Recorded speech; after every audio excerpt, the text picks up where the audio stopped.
Kansas. There we go. Sorry. Please rise. Pledge allegiance to the flag of the United States of America and to the republic for which it stands, one nation, under God, indivisible, with liberty and justice for all. All right. Worked out well. Thank you. The current flag is at, or the flag is currently at Hampton Inn, getting ready for the state. It's rehearsing for State of the City tomorrow. So. All right. We have two proclamations related to Earth Day and Arbor Day, and so I'm going to come down and read those, and then we've got some liability training after that. Pretty exciting stuff. So,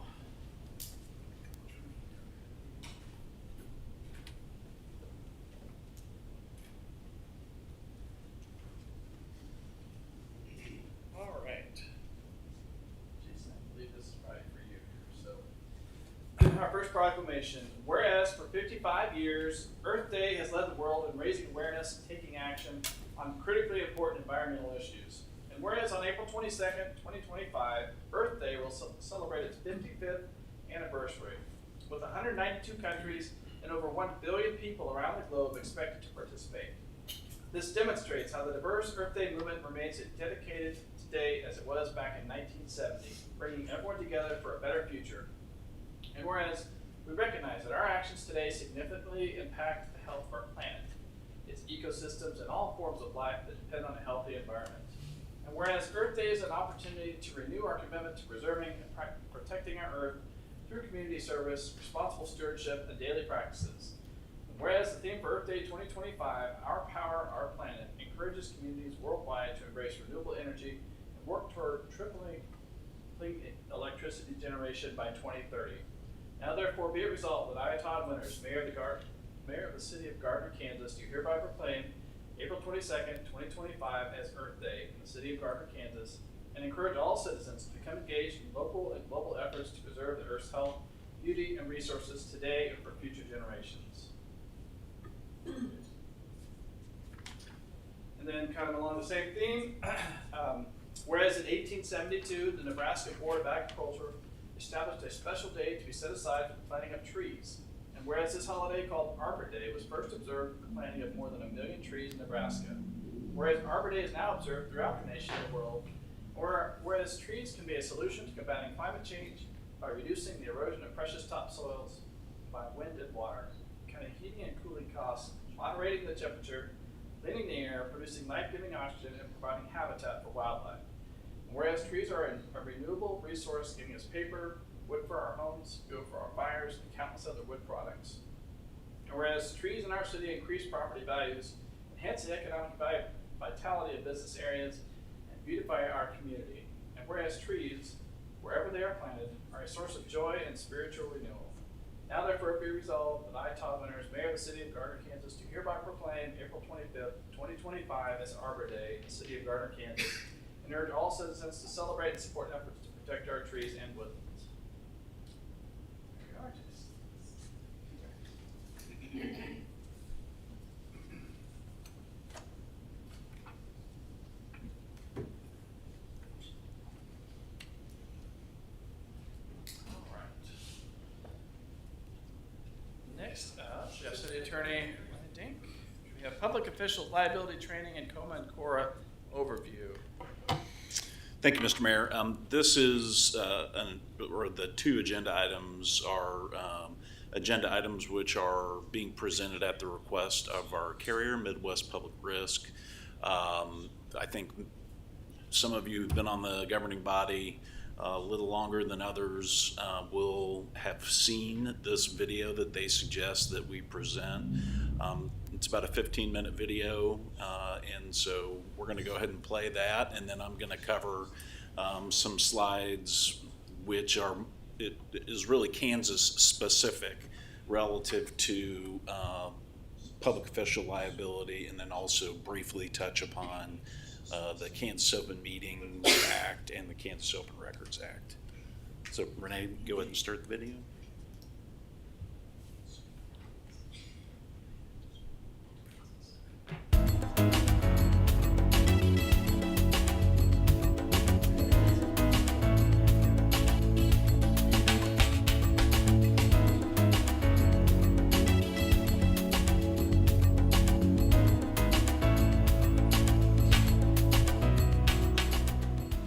Oh, hello, Dan. Congratulations on being elected as a council member. Thanks, Mayor.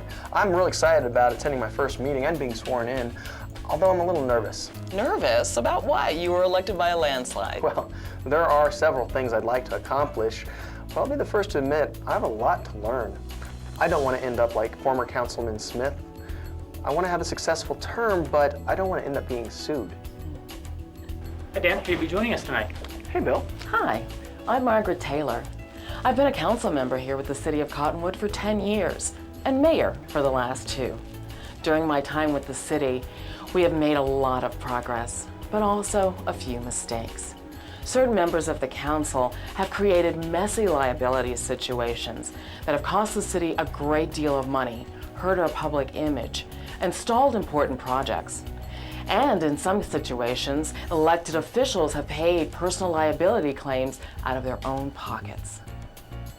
The purpose of this video and accompanying handbook is to help you avoid the mistakes that can lead to liability and identify best practices that will allow you to be successful as an elected or appointed official. CIRSA presents In the Scope of Your Authority, Preventing Public Officials' Liability.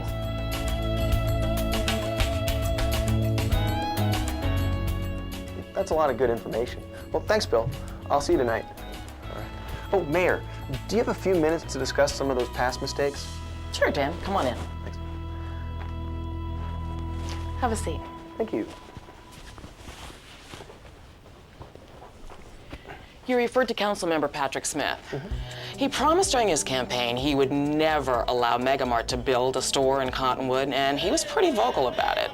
Stay away, Megamart! Stay away, Megamart! I've had similar opinions about giant retailers, although I haven't been as vocal as Mr. Smith. Where'd he go wrong? Well, I don't think he ever accepted the fact that as an individual council member, he really didn't have the authority to act on his own. That's why Smith was never able to get anything done. He was pretty vocal about the few issues he was interested in, but rarely worked to build consensus within the council. Dan, pretty much everything we do requires collaboration within the framework of our council. Elected officials can't get anything done as individuals. I see your point. So the first lesson is to think and act in terms of we, not I. Apart from a few duties vested in the mayor, the laws that govern our city don't give any powers to individual council members. We've got a diverse council with a lot of different perspectives, and we can only accomplish our goals by working together. Now that you've been elected, your role changes dramatically. You're no longer an outsider promoting your own agenda. You now have to work with your fellow council members to accomplish the city's goals as a collective body. Let me ask you more about Councilmember Smith. The Megamart deal, it was approved by the council, although by a close vote. What problems did Smith cause? Remember all of his anti-Megamart statements? When it came time for us to actually hear and act on Megamart's land use application, he should have recused himself. So he shouldn't have voted. That's right. He shouldn't have participated in the hearing or voted. Smith had made it well known that he was aligned with the Megamart opponents. When we're acting in a quasi-judicial capacity, such as when deciding on a land use application or liquor license, we must be fair and impartial. We can't do that if we've already made up our minds before the hearing. Councilmember Smith had made it clear that he opposed the Megamart application. He was not acting as a fair and impartial decision maker. Fortunately, the Megamart application was approved by a small margin. Otherwise, the city could have been accused of a due process violation. Due process?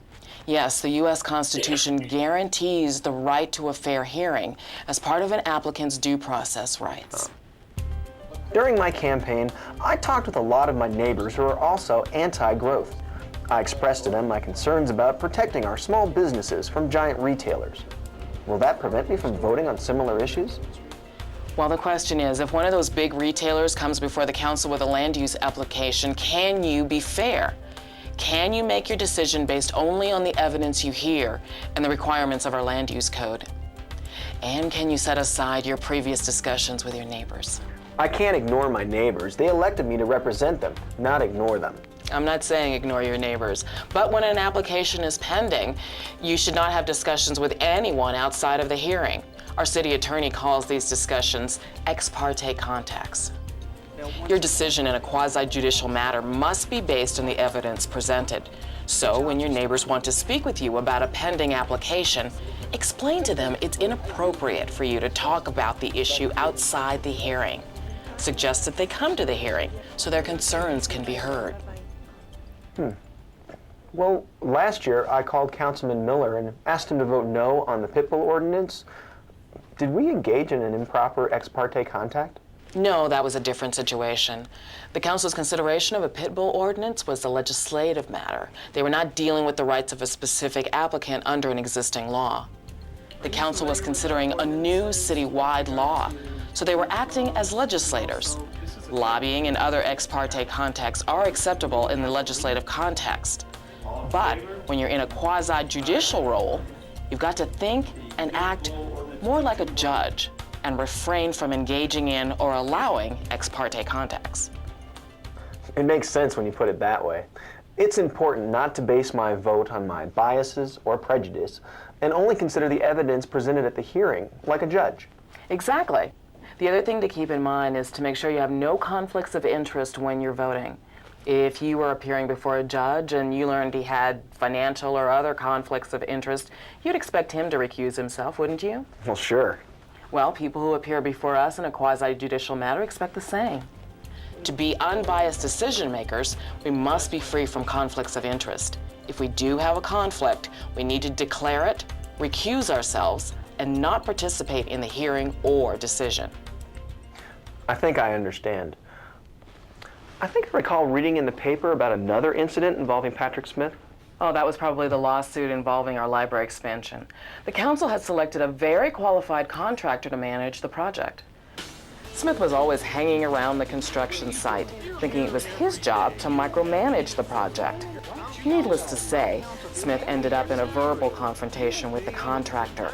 Things got personal, and Smith started talking to other council members about terminating the guy's contract. He also spread some vicious personal rumors around town about the contractor. That wasn't very smart. Did he get the contractor fired? No, but the contractor sued Smith personally for defamation. Our insurance company declined to defend Smith because it was alleged he was acting outside the scope of his authorized duties and acting in a willful and wanton manner. So that's why Smith had to pay for his own legal defense? Yes, he was not acting within the scope of his authority as a council member when he started those vicious rumors. I heard he had to take out a second mortgage to pay his lawyers and a large settlement. Smith learned his lesson the hard way. Being outside the scope of one's authority or acting in a willful and wanton manner will result in a loss of liability protections and insurance coverages. That's good, thank you. Now, Patrick Smith isn't the only elected official who's gotten himself in some trouble. Our former mayor, Joe Appleby, put himself in the middle of a personnel issue. I think I remember this case. Tammy Williams was the director of Public Works, right? Didn't she try to stop sexual harassment in the street division? What do you think about wearing something like that to work? You guys are jerks, idiots. Guys, I've told you about this before. You can't keep doing this. Bert, I need to see you in my office. In trying to clean up the division, she fired the street supervisor, Bert Simpson. Mayor Appleby, who was drinking buddies with Simpson, was furious and made it his mission to get Tammy fired, and he succeeded. You know, your job can't be replaced. She brought a lawsuit claiming the mayor retaliated against her for trying to eliminate the harassment. The jury awarded her $150,000 in punitive damages that Appleby had to pay out of his own pocket. Wow. What were the key lessons in this case? First, don't act on the basis of personal motives. It was obvious Mayor Appleby wanted to fire Tammy Williams to get revenge for his friend Bert, and that was not in the scope of his authority. Second, we need to delegate personnel issues to the city administration. The council shouldn't be dealing with individual employees other than those who report directly to the council, like our city administrator. We should be focusing on the major legislative and quasi-judicial issues and leave administrative matters to staff. And third, never retaliate against someone for exercising their legal rights. Not only is retaliation against the law, but these claims are among the most difficult and costly to defend. We also had another fallout from the Appleby litigation. The press learned during the trial that Appleby was telling a lot of inappropriate jokes, and he was emailing them to the entire council. So the media demanded to see all of the council's emails over several years. Our city sure looked bad after the press got a hold of those. Whoa, I didn't realize emails were considered public records. Sure. While there are narrow grounds for not releasing them under some circumstances, the basic rule is that emails may be public documents that anyone can review. If you don't want something splashed on the front page of the newspaper, we need to keep it out of our emails. At least we're not the only city making these mistakes. Remember the scandal involving Councilman Arnold over in Clarksville after he got stopped for speeding? Yes, he was caught on television yelling at the police officer for stopping him. I cringed when he shouted at the officer, "Don't you know who I am?" Talk about an abuse of power. Yeah.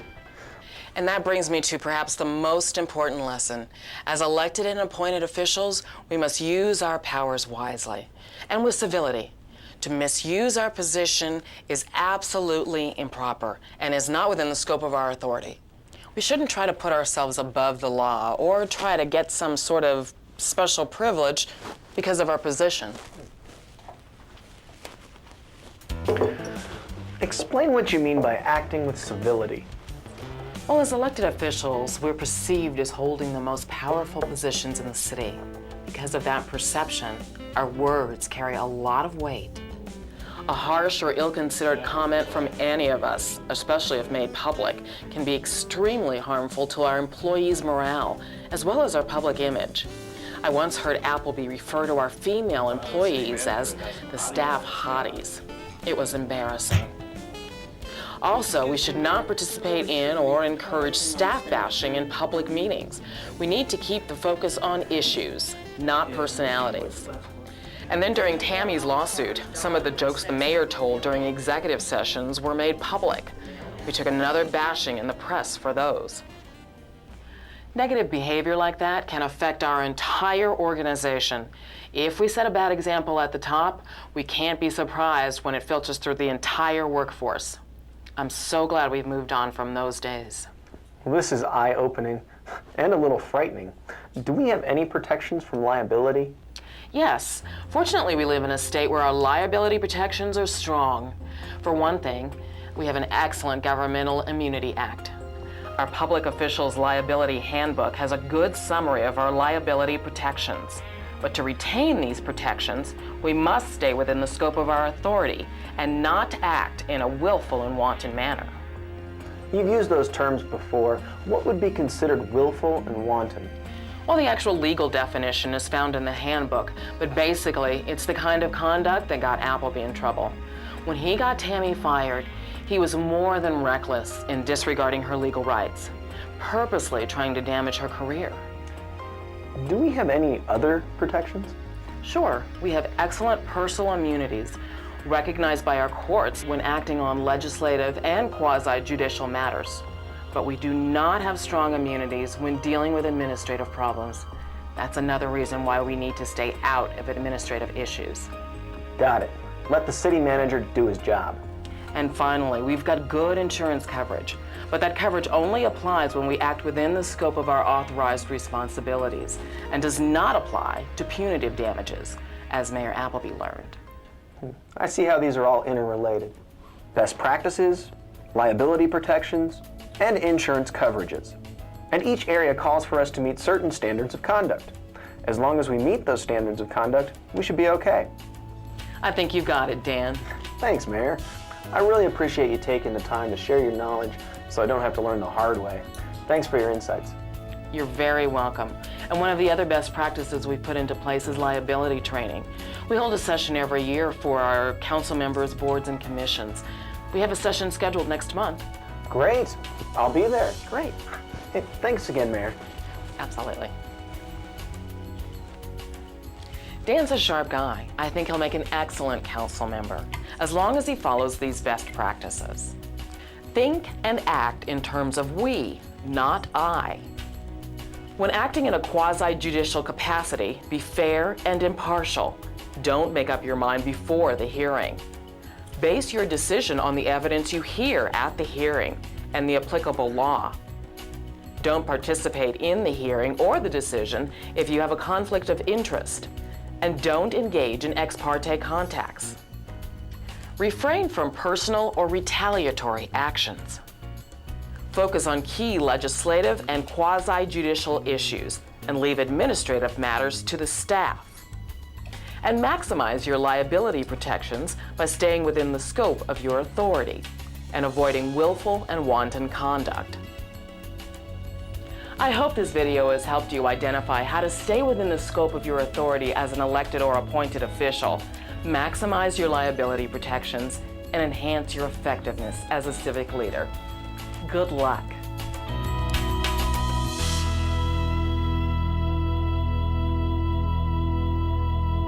I know that video is hard to forget, so for those of you that have seen it, I'm sure it leaves a pretty permanent mark. But it does effectively communicate really a lot of the key points that I would want you to know. I am going to go through and cover some of the specifics that NPR asked us to touch on. They asked us to touch on Kansas Open Meetings Act requirements, Kansas Open Records Act requirements, and then I will have some specific references which really kind of expands on state-specific stuff relating to public official liability and really how it manifests itself under Kansas law. So I'm going to start with the Kansas Open Records Act. You know, I get a lot of questions, and probably the biggest question I get from public officials is, public officials are worried about their own personal text messages, their own records that they keep as part of what you may just keep as part of doing business as a city council member, and whether or not any of that is subject to an Open Records Act request. The answer is no. There is a specific exception under the Kansas Open Records Act at KSA 45-217. And it's at subsection B there, to the extent that you all make records that you keep or maintain as a member of the governing body, then it is not subject to the Open Records, to the Kansas Open Records Act. That, however, you do need to be mindful. These are just what might be requested through an Open Records Act request. If we do end up in litigation, all of those materials can be subpoenaed. And in fact, for another jurisdiction that I represent, there was an Open Meetings Act complaint, and so the district attorney had subpoena power and in fact subpoenaed each individual council member's text messages to see whether or not serial meetings were occurring or not. So the mere fact that it's not, your texts, your records don't fall within the scope of the Open Records Act doesn't mean that they'll never see the light of day. So you need to be cognizant of that. The Open Meetings Act, I think you all have a pretty good grasp of what the Open Meetings Act requires generally. This is the concept of the Open Meetings Act, is that decisions that you all make need to be made under the light of day. That there's no secret processes that are occurring in smoky back rooms where decisions are being made. That's one reason why when we go into executive session, we can't take any action in executive session.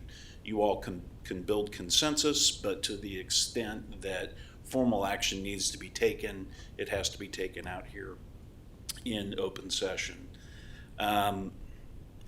So the Kansas Open Meetings Act, one thing that we always train on when we talk about the Open Meetings Act is you don't necessarily need to think about violations of the Open Meetings Act just in a meeting context. There are things that can happen, such as emails, such as serial meetings, such as staff meeting with each member separately to pull the member, those are what are referred to as serial meetings, and those can be deemed to be violations of the Open Meetings Act as well. And in fact, the situation I was telling you about, where council members' text messages were subpoenaed by the DA, that was the allegation in that circumstance, that there was communication, serial communication outside of the presence of a meeting, and it arrived at a preordained decision that didn't occur through interactive communication through a properly noticed open public meeting. So the key to the Open Meetings Act is interactive communication. So what that means is you all need to be having back and forth. Sometimes staff might push information out to you. That is not a violation of the Open Meetings Act because it doesn't involve interactive communication by you all trying to arrive at a decision. Where you get in trouble there is if you start hitting reply all and start discussing matters which are part of the materials that are being circulated. So you need to be cognizant of that. Meeting conduct. So I think a common misunderstanding of the Open Meetings Act is that it somehow provides requirements for the way that a meeting is conducted. The Open Meetings Act does not require that we have an agenda, does not require that we publish an agenda, but if we do have an agenda and we do publish it, it has to be generally made available to anyone who requests notice. Also, the agenda, we don't have to stick strictly to the agenda. You can change the agenda, you can vary from the agenda as part of the meeting. The Open Meetings Act specifically allows the general public to record the meetings, whether that be through a camera, through a recording device. The only requirement is that if the recording is disruptive to the meeting, so if somebody wanted to set up a video camera here where it would be disruptive, block views of people, then that can be problematic, and you don't have to allow the disruptive type of activity. Public meetings, there actually is no public right to speak at an open public meeting. That said, if you do allow a public comment section, the First Amendment actually doesn't allow us to make any content specific determinations. So if you're going to allow an open public forum where anybody can show up and say anything, then you really can't you can't hem in what people are talking about within. I know the mayor always reads his statement at the beginning, provided that someone, if you set a meeting rule that there's not going to be abusive type of language, no profanity, things like that, then that is permissible time, place, and manner restriction. The location of the meetings have to be accessible, and then of course we talked about the no secret ballots. Executive sessions, again, no binding action can be taken. We talked about the fact that you can build consensus. The motion, you guys have done enough of these, but there are specific requirements. You're supposed to cite to the provision of the statute that you are moving into executive session under. You have to state the time that you're going to reconvene the meeting. You cannot reconvene the meeting prior to that time. So sometimes we have to sit here for a little bit until that time comes around. And the reason for that is because when we come back from executive session, just like what I said there, you don't have to set an agenda. You all literally could take any action that you could take at a public meeting. And so if you came back early and someone left, then they wouldn't know what time to come back where you could again take binding action. So that's the rationale for that.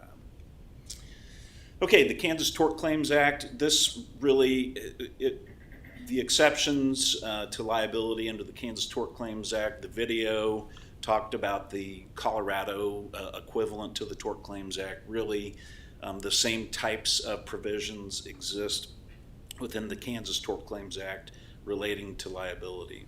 Liability under the Tort Claims Act is the rule. Probably the exception that is most appropriate or would apply to most of what you do is that you all have immunity for engaging in legislative functions. So that includes obviously, taking action or failing to take action, including the speech and debate clause of both the United States Constitution as well as the Kansas Constitution protects what you say up there from the dais. Personal immunity for municipal governing body and appointed board members. There's a provision under the Kansas Tort Claims Act that basically says as long as you are acting, and this is what they said in the video too, right?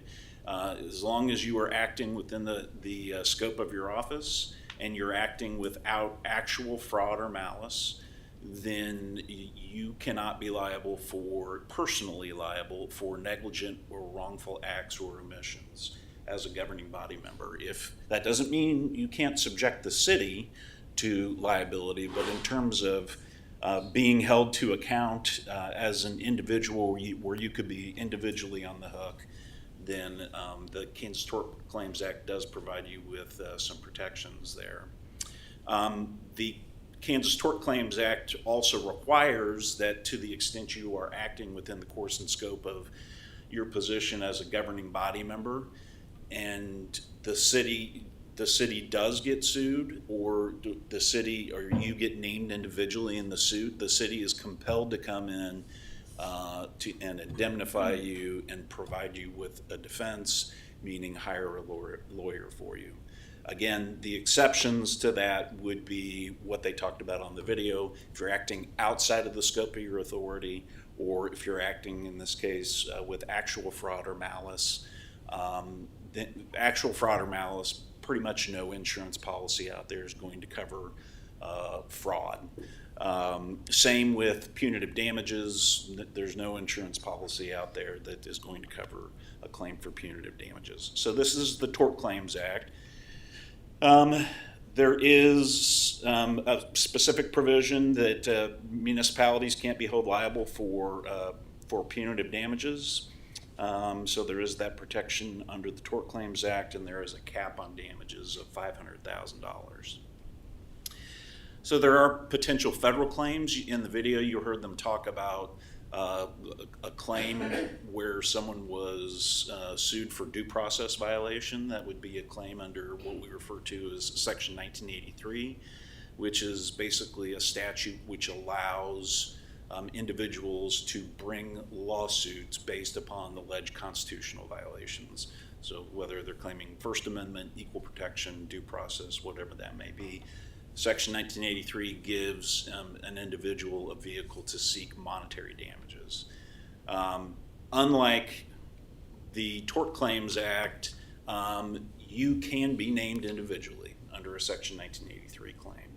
And the reason why people would name individual actors under Section 1983 is because you cannot get punitive damages against a municipality under federal law, even for constitutional claims, but you can get them against an individual. So it's very common in constitutional claims that an individual actor, I see this all the time in police misconduct cases where the officer is named because they're seeking punitive damages, and they can't get it if they just name the municipality. We do have some protections. Qualified immunity is a defense to constitutional claims. Basically, the concept of qualified immunity is that it provides an affirmative defense as long as your actions were not motivated by bad faith and there is a reasonable basis for your actions. So an additional standard which applies under qualified immunity is you are entitled to qualified immunity as long as your conduct is not in violation of clearly established law.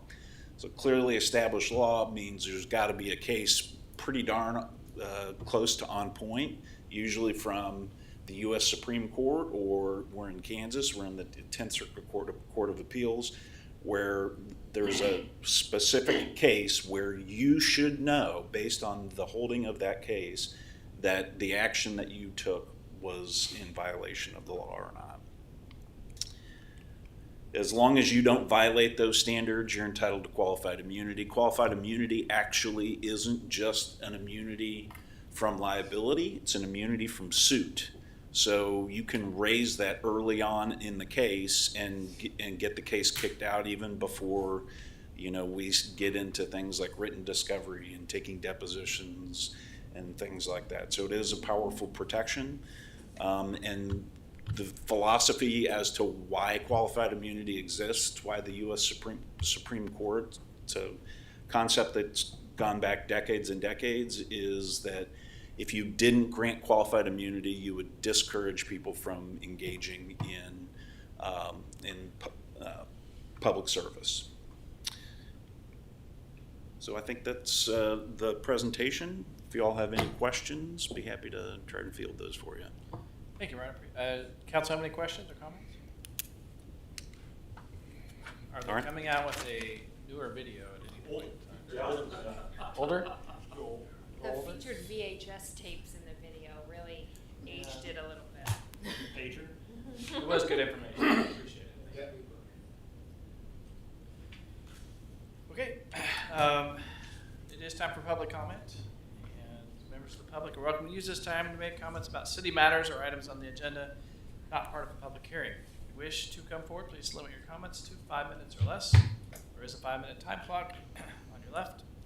Come forward, state your name and address for the record, and the podium is now open.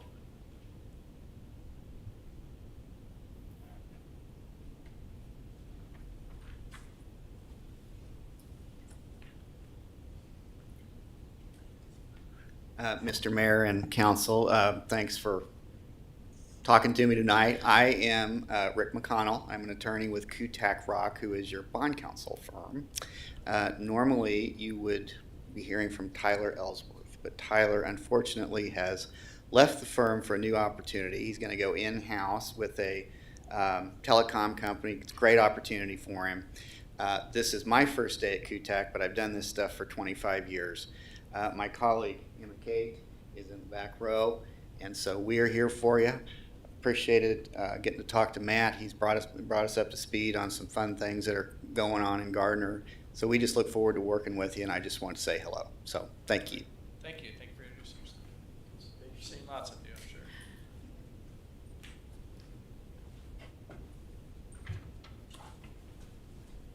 Any other comments? Okay. That being said, we'll move to consent agenda. Is there an item on the consent agenda council would like to remove? Is there a motion to approve consent agenda? So moved. Second. Motion McNear, second Deaton, we approve the consent agenda. All in favor? Aye. All opposed?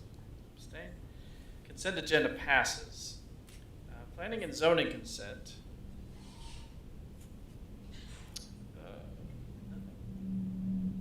Would anyone like to discuss planning and zoning consent agenda? There's nothing. I'm sorry, committee recommendations, sorry.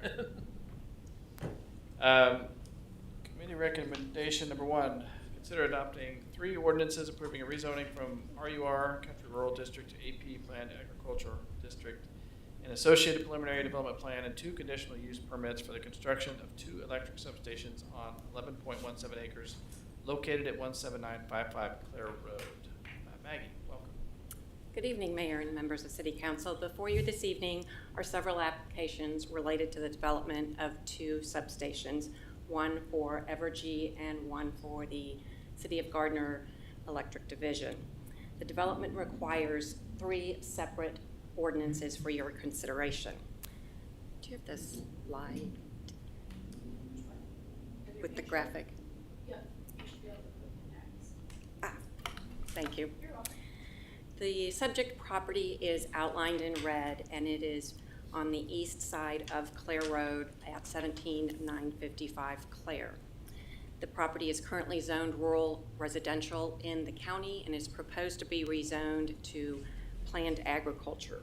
The reason for this zoning classification is the area is predominantly rural or undeveloped in nature, and the applicants are requesting deviations to allow the use of barbed wire around the perimeter of the facilities and that the access road be gravel. The Prairie Trace subdivision is what you see to the northwest under development. Public utility major and minor both require a conditional use permit in the agricultural zoning district.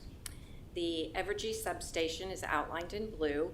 It's approximately 5¼ acres in size, and it's more regional in nature. Therefore, it's considered to be a public utility major. The City of Gardner substation is outlined in green. It's considered a public utility minor because it provides utility services of a local nature. The area between the Gardner substation and Clare Road does include a stream corridor buffer, and that stream corridor and the area west of it will remain undisturbed to provide a buffer of both depth and screening of the substation.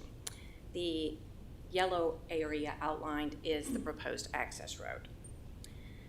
Neither proposed development includes the construction of a building. Both propose to install fencing and landscaping around the perimeter of each of their individual facilities. The Evergy substation will also include a communication tower for internal communications related to remote monitoring. The specific landscaping buffers are outlined in the staff report to the Planning Commission, and as are the 2 deviations that I previously mentioned. No one spoke at the public hearing that was held at the Planning Commission meeting on our March 24th meeting. The Planning Commission asked some general questions about how the 2 substations are interconnected. They also discussed the proposed fencing, landscaping, and access to each substation. Both the Planning Commission and staff are recommending approval of the 3 motions before you this evening. The first is for the rezoning and associated preliminary development plan, changing the zoning classification from county rural residential to planned agricultural, and there are 3 conditions included with that ordinance. The second is for the conditional use permit for the public utility major being requested by Evergy, and the last one is for the conditional use permit for the public utility minor being requested by the City of Gardner. Representatives for both applications are present and have presentations if you'd like to hear them, and I'm also available to answer any questions. Thank you, Maggie. I appreciate it. Does council want to hear the presentation? Yeah, the Evergy presentation. Evergy, you do have your presentation. I don't know if you guys would want to hear the presentation or not. Your clicker, if you use that clicker, your presentation is next. Is it next? Okay. I'm Jessica Keck with Evergy, 818 South Kansas Avenue, Topeka, Kansas. And Maggie did a great job of explaining kind of what we're doing. Basically, we're building a substation that ties into the proposed Gardner substation to provide power to Gardner, and then we have transmission lines around, so we provide power outside as well. So it's kind of a dual effort for the city and for us. There's a communications tower inside. It's 150 foot. It is for internal communications, just for grid stability, so that our substations can talk to each other. I don't want to tell you stuff you already have heard or seen, so I'm kind of looking through this. Like I said, we're going to have the tree buffer along the, so we're going to keep the stream buffer, but on the north side, we're going to do some shorter shrubs and some native grasses, as well as the east side. And then on the south side, we'll actually have mature trees. We can't put mature trees on the north and the east because we have transmission lines going through that corridor, so we have to leave it with shorter because of electrical clearances. And pretty much the same picture showing our both substations. Some of the things that we consider when we're choosing these is kind of the topography of the area, the floodplains and stuff like that, because the city already owned this spot and we were joining in with them. These criteria were met, but we didn't actually look at that, as much as we normally would have. Surrounding areas, predominantly agriculture. We did have a neighborhood meeting a couple weeks before the Planning Commission. About a dozen people showed up with some concerns. Predominantly, they were asking about the communications tower. They were concerned that it was going to be a big, tall, like a lattice 5G tower, and it's not. It's a single pole. I'll have a picture of it here in just a little bit. Security during construction, we'll have it fenced off. Safety's very important to Evergy, so we don't want to have anything happen to us or anybody else while we're on there. The aesthetics, like I had mentioned, there's a landscape buffer around it as well. And then on the south side, where we have a little more room, we're actually going to do a berm to kind of lift the plantings up some to provide a little bit better buffer as well. And then several of the current and future residents on the neighborhood on the northwest showed some frustration that the developer of the neighborhood had not disclosed the potential for a substation on the city-owned property where the substation will be constructed. They just expressed that concern to us as well, so brought it up in the meeting. Current pictures, like I said, the stream buffer that you'll see along the road is going to stay, so you'll see those trees. And then at the back side of the property, which is I guess the top picture on the left, is where the substation will actually be. And it's mainly cedar trees back there, so it's not the taller vegetation that you see along the stream. And this is our proposed site plan with the substation, both of them actually, and then the access road, and then the communications tower. It looks similar to like a lightning mast or our taller transmission poles out there. So it's a pole. It's not the lattice structures that people were concerned about. And there won't be guy wires on it either. It's going to be a base in the ground. Landscaping plan, it's kind of hard to see. I apologize, but it shows the bigger trees along the south side, and then the native grasses and shrubs on the north and east side. And then obviously the stream buffer as well being maintained. There is a combined detention basin on there as well on the far west side, but that still stays out of the stream buffer. And then I went through the golden factors. I really don't want to go through them unless you really want me to hear me read them all, but I will if you want me to. No. We're showing how we do meet the golden factors. If there's any questions, I would be happy to go over them, but you don't want to hear me talk anymore. And then I guess that's the suggestion. I'm sorry. Questions for me? Councilman, questions? Yeah, I appreciate you going through the communications tower issue, because that was a big source of concern within the community. So I appreciate that. There's 15 stories. That's not going to reach the top of the communications, not the communications, but the overhead lines. Those are taller than that, are they not?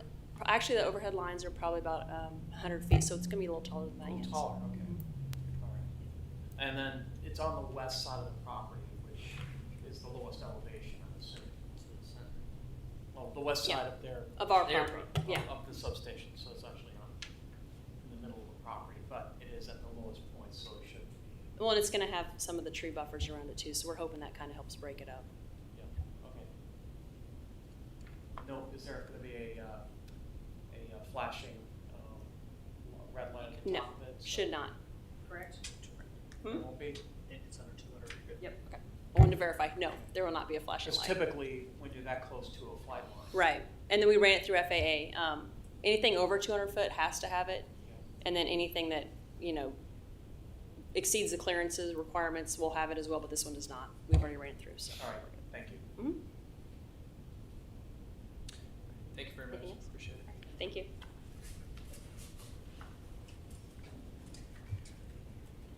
Are there any other questions or comments for this item? All right. Then start with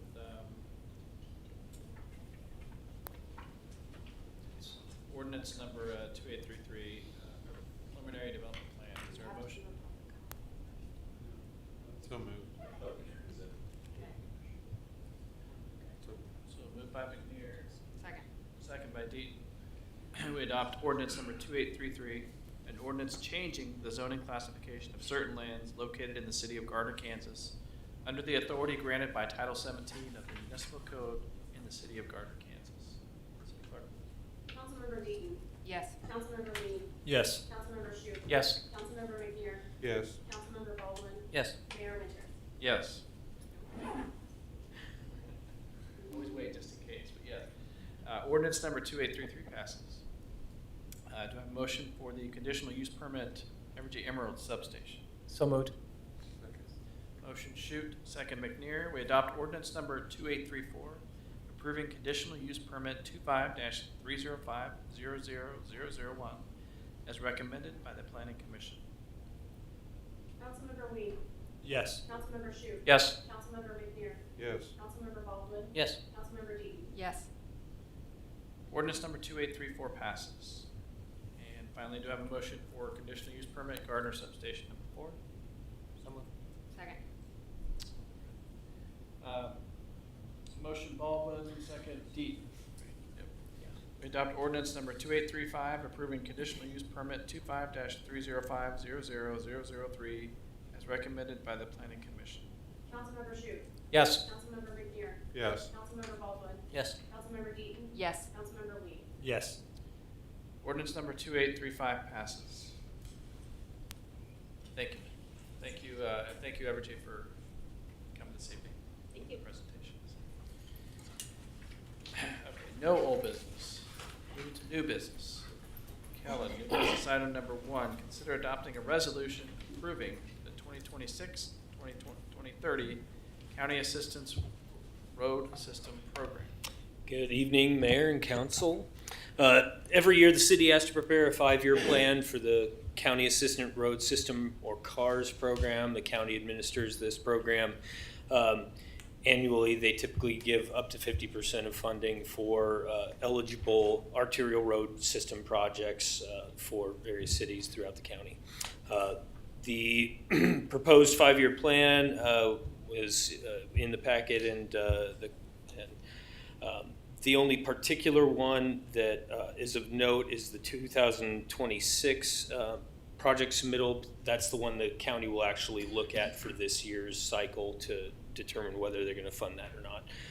That project this year is the old 56 mill and overlay project. It's about 1.5 miles of roadway. It's the worst roadway that we have on our arterial system right now from a ratings perspective. So it's one we want to get taken care of. Other than that, city staff recommends adopting the resolution approving the program for this cycle, and I'll stand by for any questions. All right, thank you. Is there any public comment for new business item number 1? Okay, Council, do you have any questions? Okay. Do I hear a motion? So moved.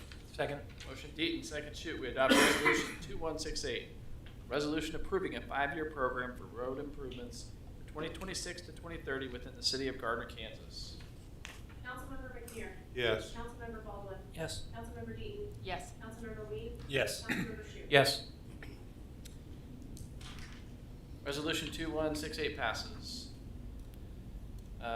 New business item number 2, consider adopting a resolution declaring that certain lands or interests be condemned or otherwise acquired for the Johnson County and City of Gardner culvert replacement on Four Corners Road. All right, the next 2 items are related and kind of go together here. In May of last year, the council signed an agreement with Johnson County to replace a culvert on Four Corners Road, about a little less than 1/2 mile north of 175th Street. This is an area where the county and the city share the right-of-way.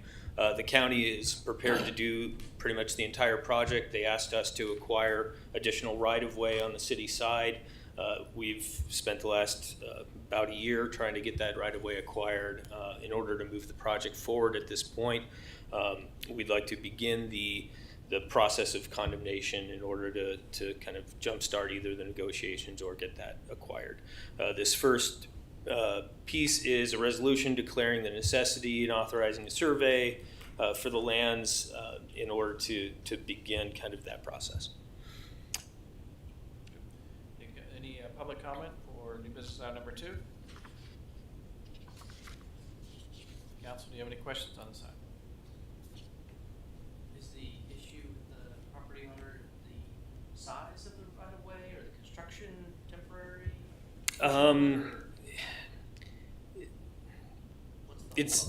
It's a little unclear. They've made some comments that they don't want to do anything with this in the context of the overall developability of that area. At the end of the day, it's about 20 feet of additional space adjacent to the existing 30 feet of right-of-way. Our typical right-of-way on an arterial is 60 feet, so we would be requiring that in a development scenario anyway. So mostly it's just, sometimes it's just difficult to get these things through to the goal line. Do I hear a motion? So moved. Motion Shute, second McNear, that we adopt resolution number 2169, a resolution declaring the necessity and authorizing a survey and descriptions of land or interest therein necessary to be condemned for the location, laying out, construction, reconstruction, operation, use, maintenance, and repair of sanitary sewer lines and improvements for the Lone Star. Did I read the wrong one? Oh, that was the old language. Is that the right? Lone Star. That was from the last. It's on the screen. Yeah.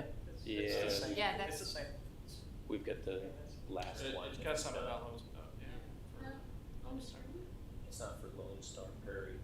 Oh, that's open. Right, yeah, that was the last one.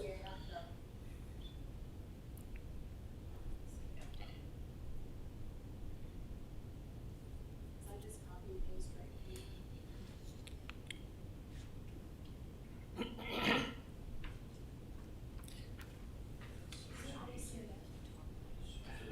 Starts with Lone Star. Wait a second. Oh, shoot, do you have your book? Yes.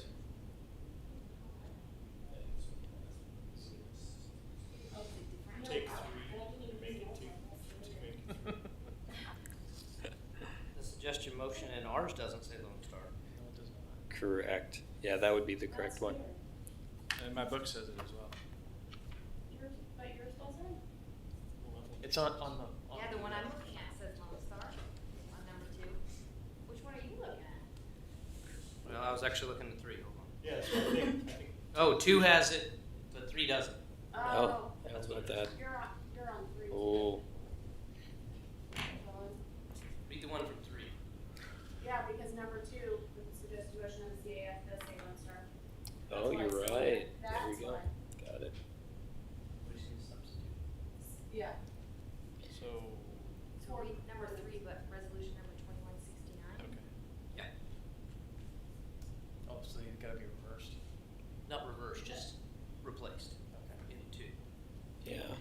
So it should say for the Gardner culvert replacement on Four Corners Road, located within the city of Gardner. Can I just say that? But you gotta keep the same ordinance. Yeah. Yeah. So it's, Yeah. but this is resolution that we're going, the first one is the resolution that we're condemning it. Right. What is the actual resolution say? The resolution is right. It's just the CAF that has it wrong. Okay. So it should be Four Corners.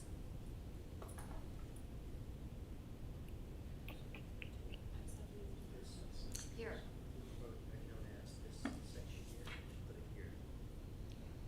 Adopt a resolution. That works. And then read this. Right? Yeah. Okay, you ready? Do this again. Resolution number 2169, resolution declaring the necessity and authorizing a survey and description of land necessary to be condemned for the location, laying out, construction, reconstruction, operation, use, maintenance, repair on Four Corner Road and tenant stormwater culverts within Gardner, Johnson County, Kansas. I'm so glad you read this. Does that sound correct? Yep. Yeah, Okay, Councilmember Deaton. Yes. Councilmember Weed. Yes. Councilmember Shute. Yes. Councilmember McNear. Yes. Councilmember Baldwin. Yes. okay. Resolution 2169 passes. All right. Yeah, let's go to the ordinance. Okay, yeah. Now we go to the So with ordinance. the passing of the resolution, moving on to an ordinance to actually begin the process of condemnation so that we can start moving forward. We will continue to negotiate while that process happens, but we need to move forward in order to keep the project on track.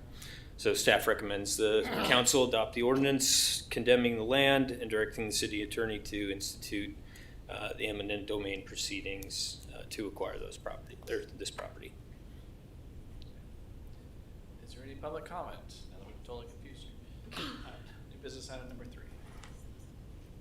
That one's right. Council, do you have any questions?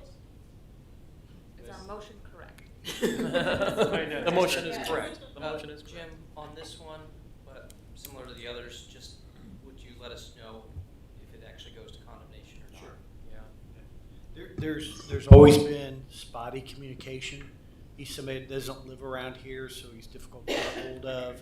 I've communicated with the agent who's talked to him, and he just goes back and forth, and we've just never got to a resolution. So once we do this, we should be able to get some finality on whether he's going to dedicate the right-of-way or the easement, or we're going to have to get a condemnation.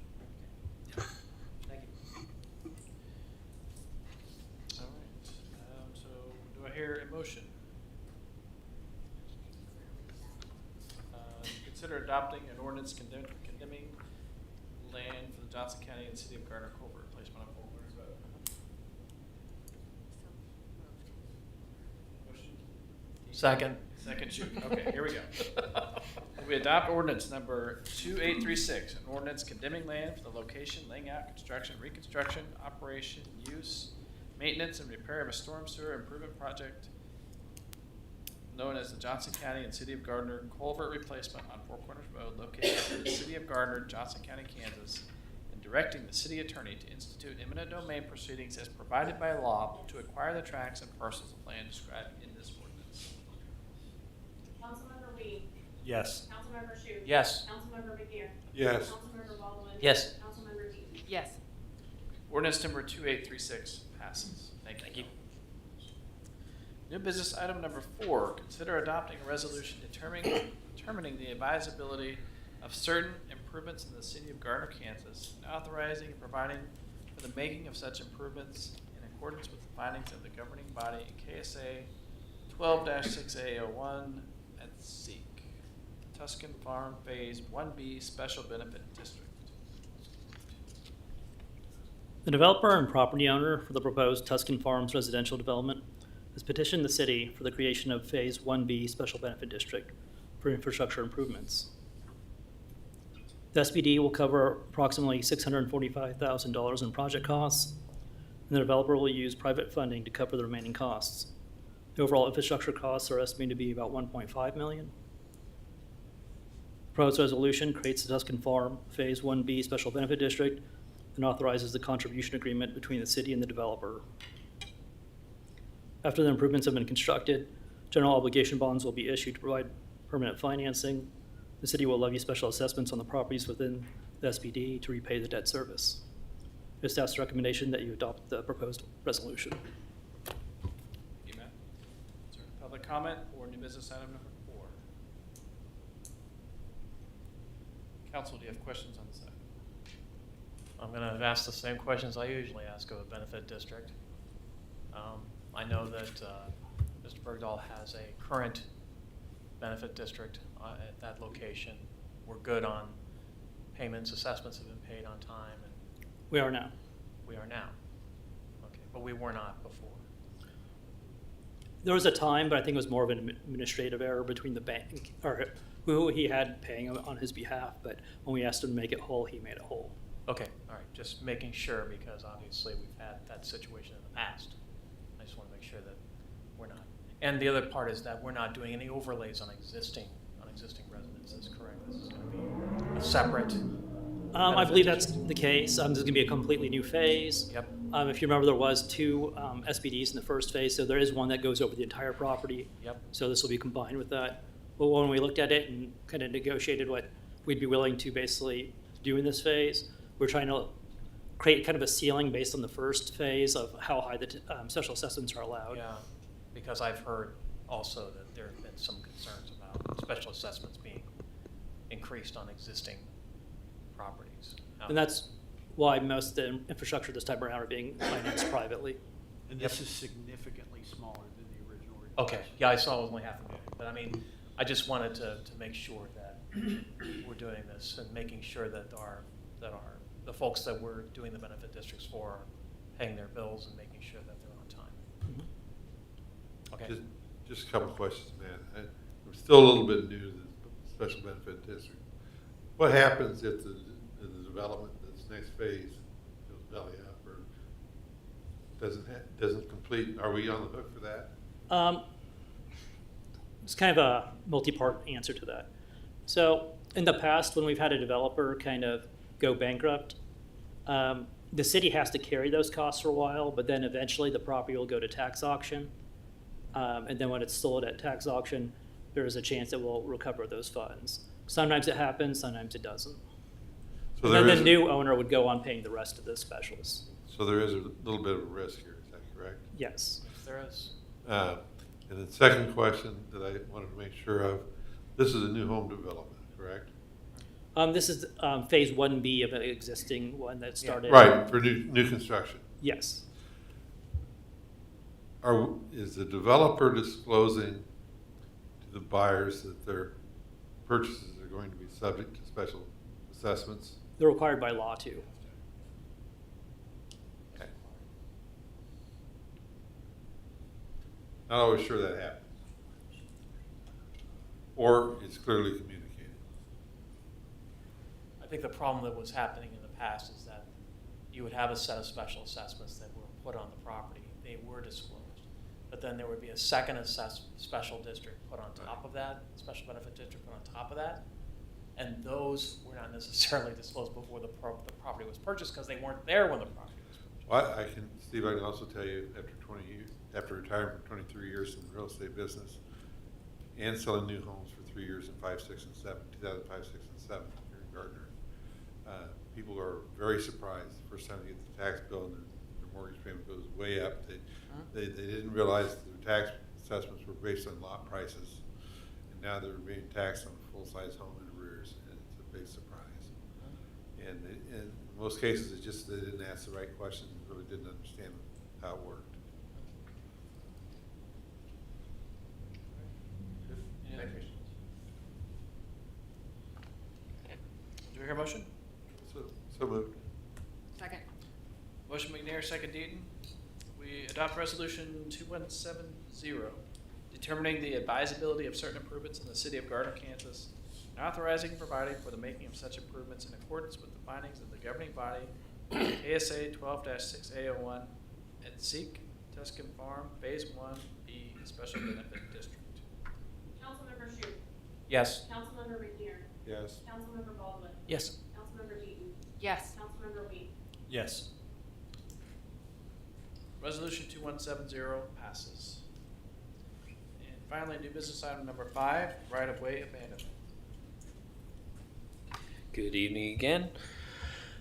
When the first phase of the I-35 and Gardner Road project was completed a few years ago, 191st Street was realigned with the new construction of Locust and 188th Street.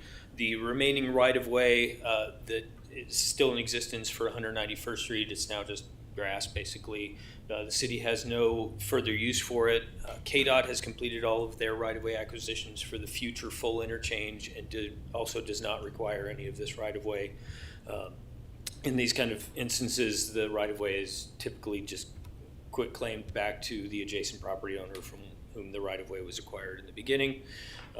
In this case, the staff recommends authorizing the transfer of the city right-of-way to RS Associates who own the property north. Thank you. Any public comment? This is item 5. Council, do you have any questions on this item? Motion. So moved. Second. Motion Deaton, second Shute. We authorize the city administrator to sign a quitclaim deed transferring a city right-of-way to RS Associates. All in favor? Aye. All opposed? Abstained? New business item number 5 passes. Thank you. That concludes new business. So we will move to council updates. Chief Waldeck. I don't have a lot. We are working with communications on getting the information out about the scooters, the education and information about the laws on scooters, and also we'll do golf carts and all of those types of vehicles. And that's really all I have. All right, thank you. City Clerk, Renee. I do not have anything. Finance, Matt. Nothing tonight.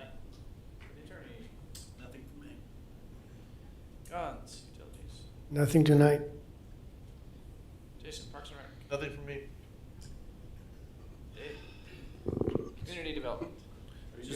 Just one item, there will not be a planning commission meeting next Monday, April 28th, so lack of items on the agenda. A couple things are getting moved to May instead of being on April agenda. Okay. Kellen? Nothing further from me today. All right, now we go. City Administrator has a few things. We talked about the CIP at the last meeting, and there was some concerns. I've had communication with a couple of council people after that about the $30 million for the electric generator that's in the CIP. And I'm going to ask Gons to kind of clarify that, because in subsequent discussions, it was put in there as a placeholder. What does that mean? As a placeholder for a council decision on whether we are going to get into the generation business. So I want Gons to kind of talk about that a little bit. It's something that I don't believe, and I don't think Gons is going to recommend is necessary. So it would be removed from the CIP, but I want to get that clarity for all the councils so that we can have a further discussion about the viability of maintaining our electric utility as well as the water utility, and whether there's a consensus on us exploring additional options for determining the value, whether it's worthwhile keeping, whether there's any interest in selling it in the future. And we can have that discussion after Gons kind of gives you some background on the $30 million in the CIP.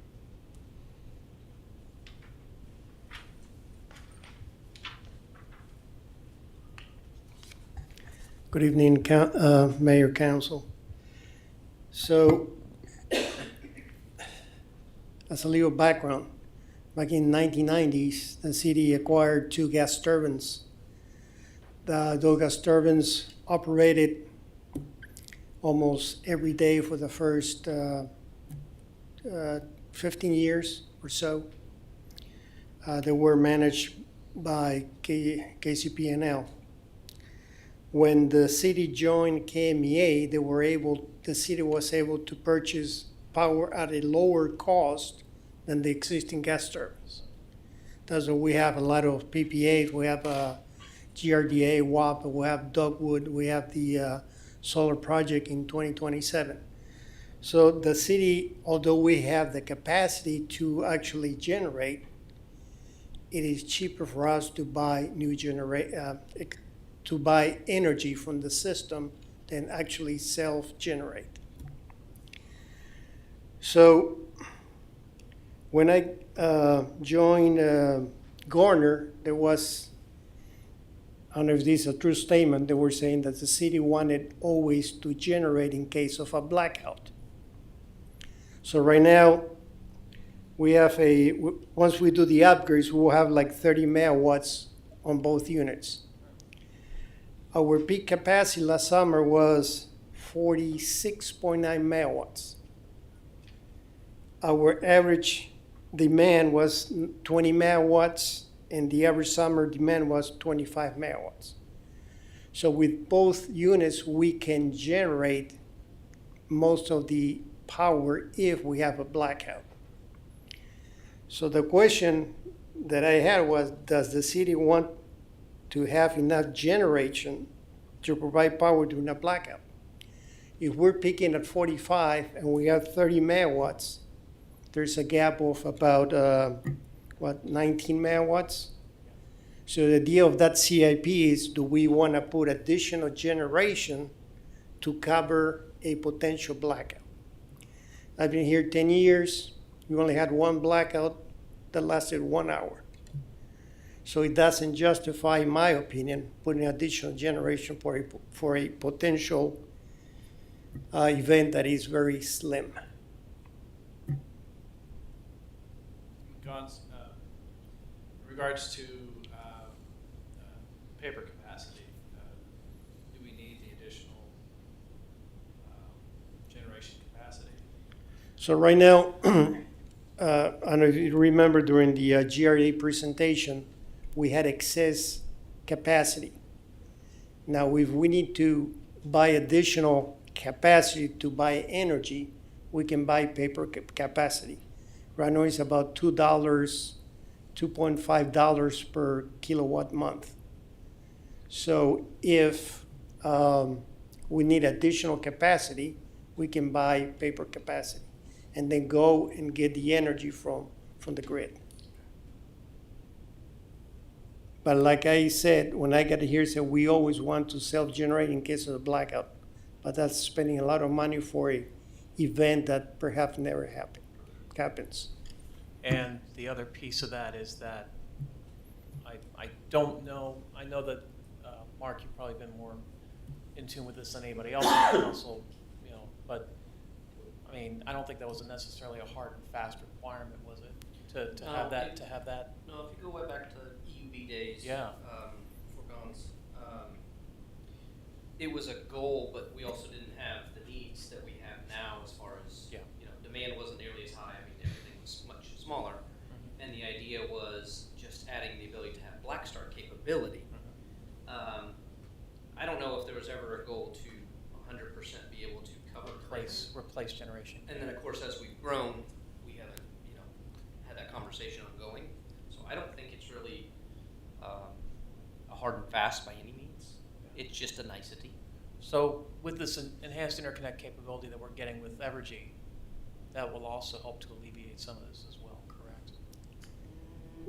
Unless we're talking the Evergy grid going down, in which case we're... Well, but all of our power already comes across an Evergy line to get here. Yes, it does. Right, so if it's down to that point, it didn't really gain us much there. No. But yeah, to Gonza's point, we really haven't had a need for the ability to generate in a blackout condition. And if we did, at this point, we'd either have to pay extra to bridge the gap, or we would have to pick and choose what operations are going to be up and what aren't, you know, and that depends on what we have for, what SCADA allows, you know, different neighborhoods and so forth. So my guess is we just wouldn't do it. Yeah. I mean, if we're denying power to certain areas of the city because we don't have the capability, that would probably create more problems than it solves. Right, and like City Hall has its own generator. Yeah. Right, so it's not an issue. Correct. So I would say you would probably default to not than trying to force the issue. Correct. Just so I make sure I understand, Cons, without spending the $30 million, what generation capacity do we have, if any? We have, we'll have anywhere between 25 and 30 megawatts. And our max demand? Last summer was 46.9. But that's a peak. So it's roughly 70-80%. Excuse me? Our capacity is roughly 70 or 80% of our maximum load. Correct. But that happened, that's one point during the summer. Okay. On the average, the average, we're about 25 megawatts. So most of the year we wouldn't have that. And the question, if I understand it correctly, is do we really need to spend this $30 million to cover something that may happen one day down in the future? Yeah, I mean, here's the deal. We have existing generation capacity that we can rely on. You know, I know we're reconditioning some of the units right now. Correct. But we don't have to buy additional capacity. I could think of a lot of other places to put $30 million. Yeah, right now we have excess capacity. Correct. Come 2028, 2029, we won't. We start, you know, assuming growth and so forth, we start hitting that break-even point, right? Mm-hmm. But that's when we'll have to start looking at new contracts and everything anyway. Yep. So I think this is separate from that. This is whether or not we just want to be able to, one, black start any day, and then to your point, Steve, is the worst day, right? Which is the hottest day in July or August or whenever the heck it was, and everybody's got their air conditioners on, and we need 46 megawatts, right? So, granted, we could do all sorts of fun stuff with rolling, turning off your thermostat temporarily, and all sorts of whatever, but I don't know if we need to get into all that to save an hour or a day or 2 days that you're out. Realistically, we're not going to be out for a month. I feel like we're just jinxing ourselves at this point. Well, to your point, Mark, as I look at this, the most likely event of a blackout for us would be probably some form of a sunspot or EMP or something like that. And I think most of our properties would be toast anyway, so it's really a futile. Yeah, pretty much. Really a futile effort even to discuss it. So. No. Well, and is $30 million even enough? I mean, it seemed like the last time we talked, we wanted to get an extra generator. Was more than that? I think we're looking at a 30 or 40 megawatt generator. Yeah. But the price is going to be 30 million or even a little higher. So, are these made in the United States? Excuse me? These made Virtually in the US? none of them are. Ones we have are GE. But are they currently made? Do we have production capacity for future purchase of parts that are U.S. made? The General Electric are mainly made in the U.S. Okay, so we don't have to worry about tariffs or anything like that? Correct. Okay. But I mean, it sounds like there's a general consensus that we're not in favor of the No, No, I don't Well, think. and even if we make this determination, it can be done later. Yes. We don't have to do this today, and that's why on the CFP was saying, at the end, 5 years from now, potentially. Right? I'm thinking of other infrastructure pieces that Yeah. 30, like for example, our arterials are, there's definitely some things that can be There's better uses for them. higher priority at this point. Yeah, just keep in mind it's 2 different buckets of money. Right. Oh, I understand that. No, yeah, the electric reserve and the capital reserve are two separate Yeah, I just mean utilities areas. in general, right? Yeah. Just because you say 30 in electric doesn't mean that you can fix roads. No. Right, we understand. Just keep that clear. I guess I'm thinking you could spend a far smaller sum of money to something that you talked about, which was encouraging folks to do solar or something else in their own individual homes if we ever had a way to go and do that. I mean, rooftop solar. I love rooftop solar. I I always do have too. loved rooftop solar. Makes I- sense. I think within 6 months I'll be grid independent. All right, so I think we're in general, let's move forward in CIP. So, yeah, I just wanted to clarify that point as a kind of a precursor to any discussion that the council wanted to have about evaluating and valuing the utilities to determine whether we want to look at, sell or look at the best alternative. And we had that discussion a couple years ago, and it was a no. So I was asked to bring it up again, so I'm bringing it up again, and then you guys can parse through that. I think the benefits outweigh the cost of talking about $30 million. I mean, the fact that we are responsive to our customer base, that we don't have outages greater than an hour, when I know that Evergy has had outages greater than an hour, I have a real concern about us being absorbed into a service territory that's this big, where we can be much more responsive with a service territory this big. So I would be a hard no on this, and I think Mark would probably agree with me on this, because you and I both went through the same exercise about Yeah, I went 8 through years the- ago, 10 years ago. Yeah, it was 2010-ish. Yep. So I'm always good with getting more data. Mm-hmm. To piggyback a little bit what you said, right? I don't know if there's a dispatch center around here for Evergy that would be closer, but in the past, when we looked at this before, you're comparing, well, there's generation side, and then obviously there's the service side, and I'm just talking electric right now. On the distribution side, if you've got power lines down, or there's an outage in the middle of the night, it was gonna take an hour for somebody to get from KCK, well, they had a time window to even show up, 30 minutes to an hour. Then they were gonna come down, and then if they get down here and don't have what they need, or they have to call another truck, it's even longer. Whereas you can look at every, quarterly update we have in the UAC, and our guys are on stuff, and it's quick.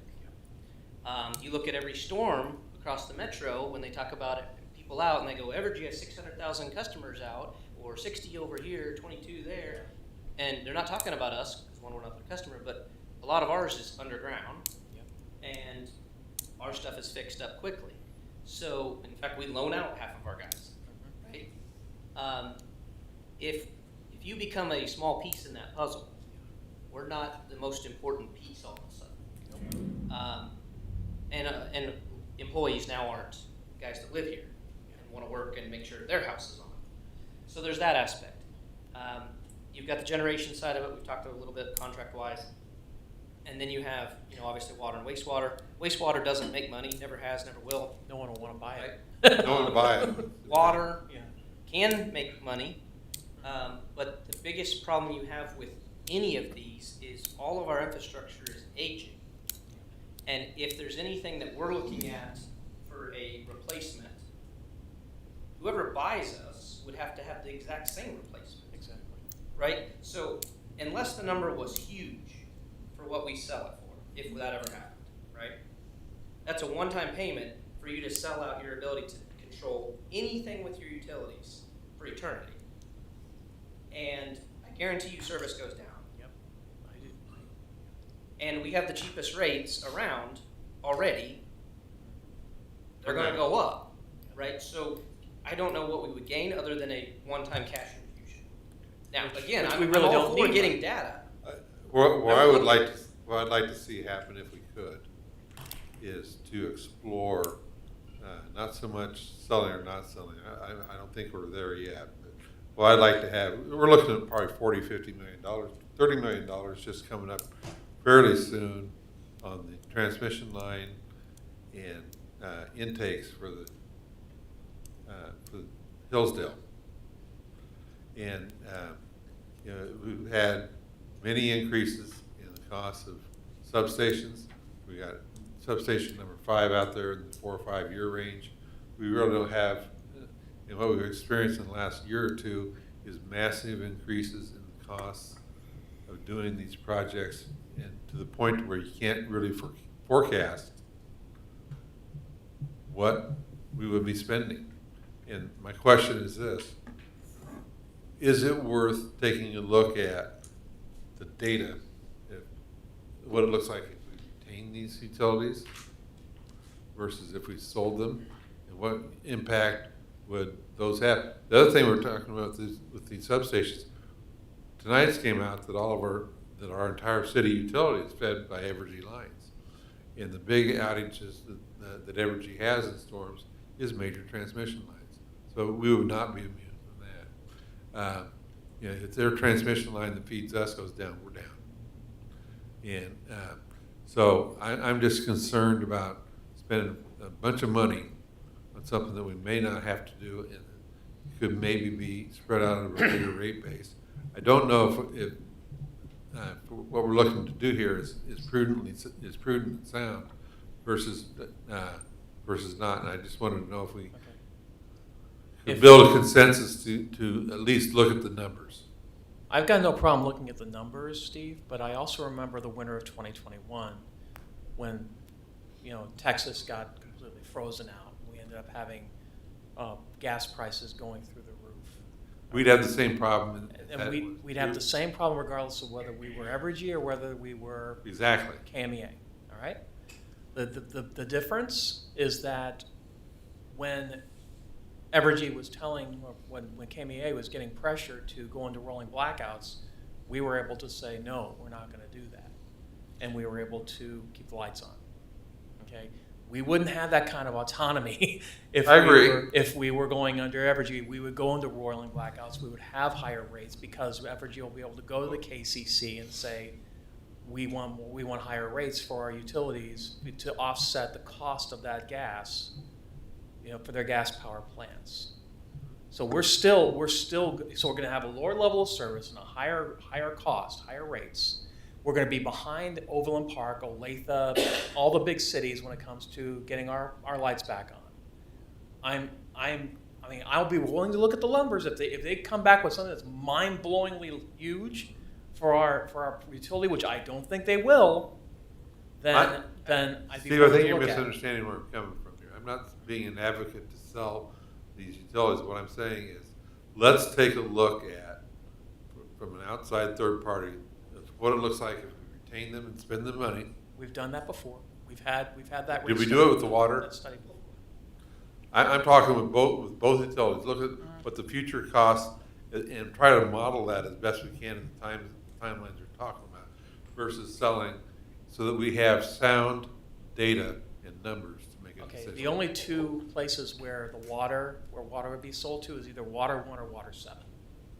Those are the True. only two utilities that would buy. Well, Evergy would be the only one that buy our electric utility too. So hold on, if there's not consensus to even consider selling the utility, again, I'm good with data, but there's no reason to go spend a bunch of money to collect that data because the only data that we don't have would be what the valuation of our system is, which we can't do internally. That's going to be somebody. It's like having your real estate agent go tell you what your house is worth, an appraiser, before you put it on the market. Yep.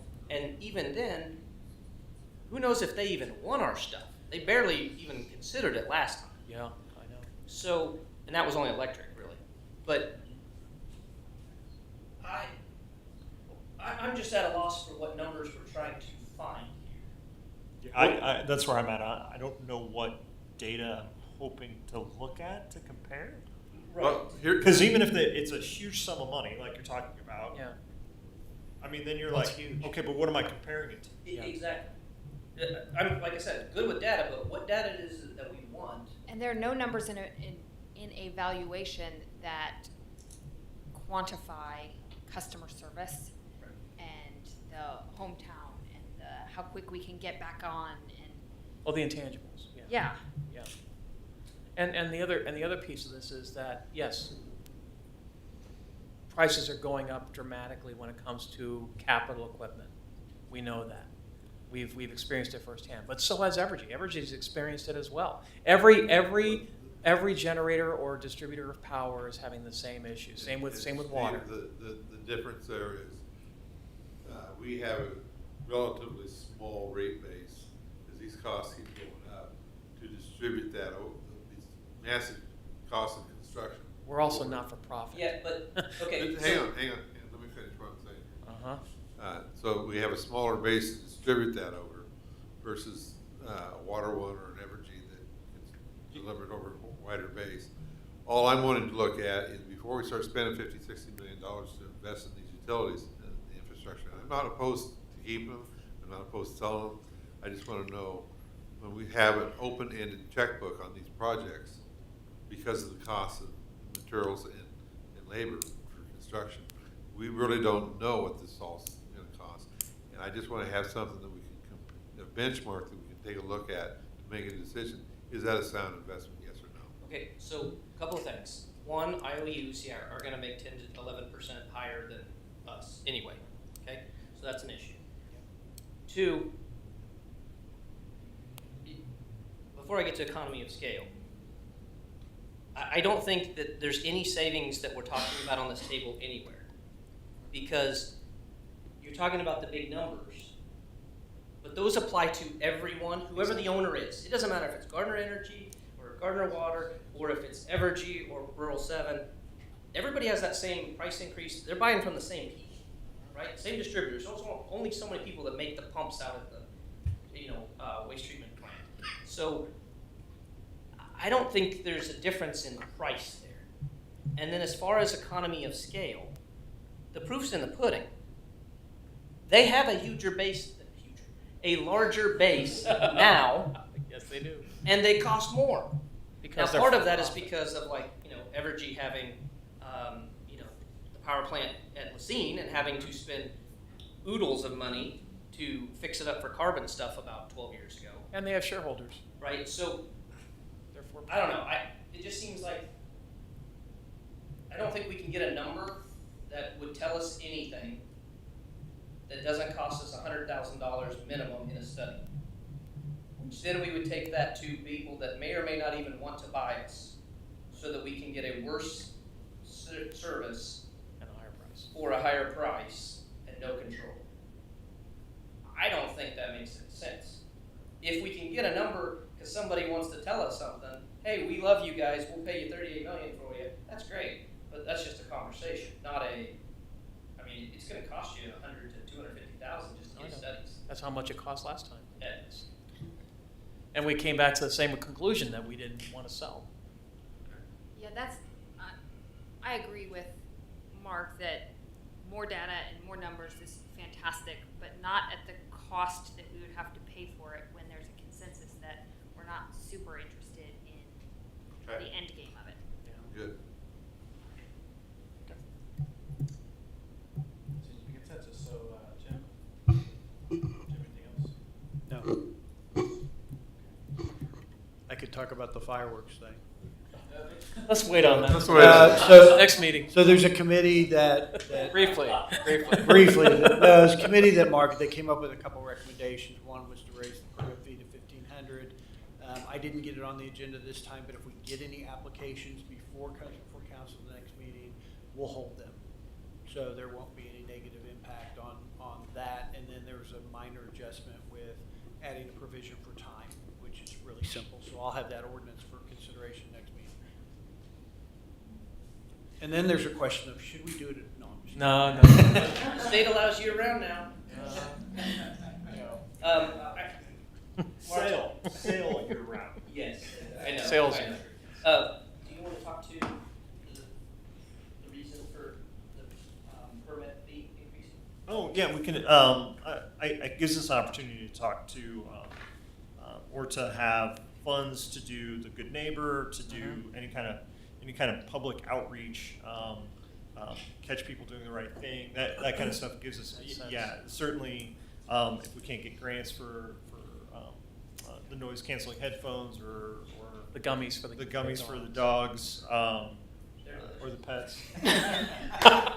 All right, Mark, I'll take your word for it. And just quickly, I think the only other thing, we saw a disconnect between hours of sale and hours of Discharge. shooting them off, and so we just wanted to get those better aligned. So I wasn't involved in those conversations, and the raising of it from 1,000 to 1,500 is not the end of the world, but I think it's a great idea to use the fireworks revenue, which obviously isn't a whole lot, but the 500 extra to help offset for those folks that have the issues and come to us about it. Yep. So I think that's a great idea. I don't know if that was you guys in that meeting, but kudos. So I'm okay with that. That's it? Okay. Councilman Shoot? Got nothing. Councilman here? Good.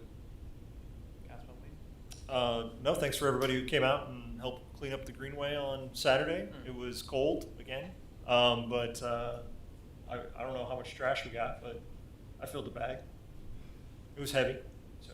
Like And the price mayor did bag too. or like garbage bag? Oh, garbage bag. Big Oh, yeah. garbage bag. There's always interesting things you find. I didn't pull any bikes out this year. Are you in need of another couch set?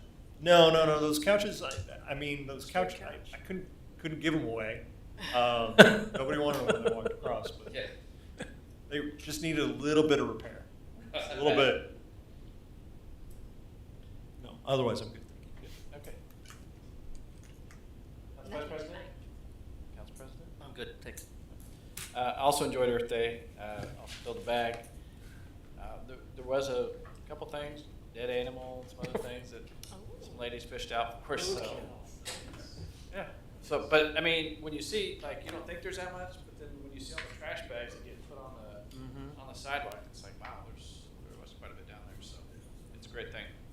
Thank you. Okay. Do I hear a motion to adjourn? So moved. Second. Take your pick. Everybody's in your Okay, face. we're all in favor. Then we adjourn, all in favor? Aye. Aye.